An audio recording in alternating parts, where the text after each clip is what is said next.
किया है। वैसी परिस्थिति में नीतीश कुमार देश के लिए कुछ भी हो सकते हैं। रही बात समय और स्थिति की क्या स्थिति बनती है।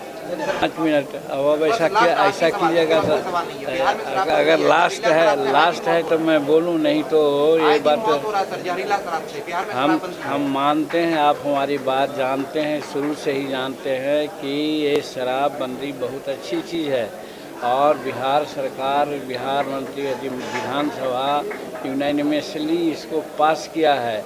हम इसके कायल हैं। हम 78 वर्ष उम्र के हैं। हमारे घर में शराब बनती थी, शराब बेची जाती थी। माँ पिताजी दोनों शराब पीते थे, लेकिन हम अपने वोट पर शराब नहीं लाया। ये कोई कानून स्वयं नहीं था, लेकिन एक अवेयरनेस पैदा हुआ तो सारी बात हुई।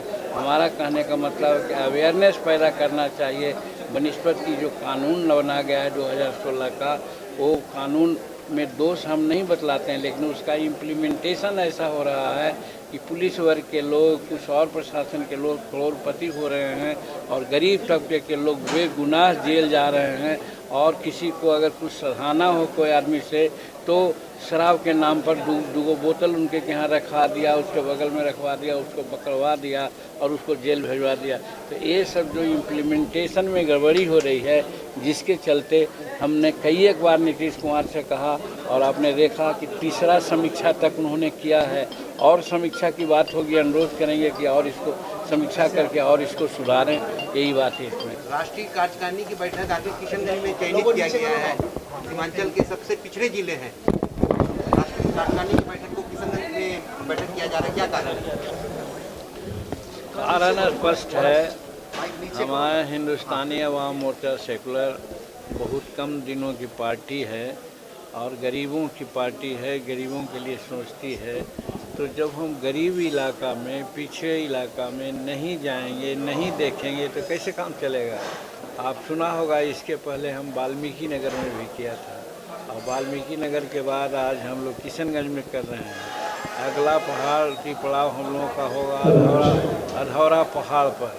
कहने का मतलब बिहार के चारों बगल घूम घूम करके हम वहाँ के लोगों से जानना चाहेंगे, उनके बारे में समझना चाहेंगे और उन बातों को हम अपने पार्टी के प्रस्तावना में संलग्न करेंगे और साथ साथ भारत सरकार से, बिहार सरकार से उसको पूरा कराने के लिए हम संघर्ष करेंगे। इसीलिए हम लोग आज किशनगंज में अपना जातीय जनगणना पर क्या फर्क पड़ने वाला है सर? जातीय जनगणना बहुत आवश्यक थी और ये जातीय जनगणना नहीं है, इसको भी आप लोग समझ लीजिए। जातीय जनगणना एक जनरल सेंसस होता है जो भारत सरकार, केंद्र सरकार वो कराती है और केंद्र सरकार जातीय जनगणना कराने में मुकर गई, कही कि हम नहीं करा सकेंगे, संभव नहीं है किसी कारण से। तब उन्होंने एक खुला छूट दी थी कि राज्य चाहे तो अपना जाति आधारित गणना करा सकते हैं। तो जनरल गणना सेंसस और जाति आधारित गणना दोनों में फ़र्क है। आज बिहार सरकार जातीय आधारित गणना करा रही है। उसके लिए सर्वदलीय बैठक में डिसीजन लिया गया। तुरंत ही कैबिनेट की बैठक हुई। कैबिनेट में 500 करोड़ रुपया ईयरमार्क किया गया और चूँकि सर्वदलीय बैठक में हम भी थे, सब लोगों के विचार बने थे कि टाइम बाउंड एक डिसीजन लिया जाए कि इस बीच में जातीय आधारित गणना होनी चाहिए। तो आपने देखा कि टाइम बाउंड भी किया गया है कि 9 महीना में बिहार सरकार जातीय आधारित गणना कर लेगी। तो इससे जो है उसमें हम की राष्ट्रीय कार्यकारिणी की बैठक हो रही है, राजेदार रिपोर्ट कार्ड पेश करने वाली है।